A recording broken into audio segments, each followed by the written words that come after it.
প্রত্যেকদিন সকালে চা খাওয়ার পরেই আমি এই সোফায় বসে ঠিক এরম ভাবেই হচ্ছে কি যে ভয়েস ওভার দিই ভিডিওগুলোতে। আমার এটা প্রতিদিন সকালের এখন হ্যাবিট হয়ে গেছে, একদিন না করলে না কি একটা মিসিং মিসিং লাগে। সো আজকেও আমি সেটাই করছিলাম, আর কি মনে হলো তাই তোমাদের সাথে শেয়ার করলাম।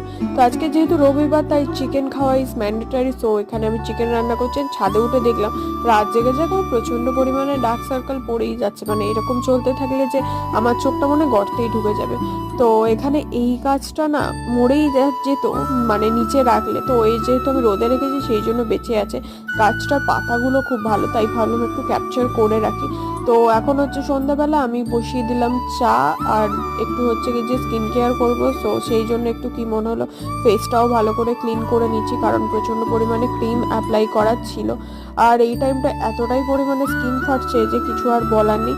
তো তারপরে তো আবার পাস্তাও বানালাম। তো তোমাদের সাথে দেখা করছি নেক্সট ব্লগে।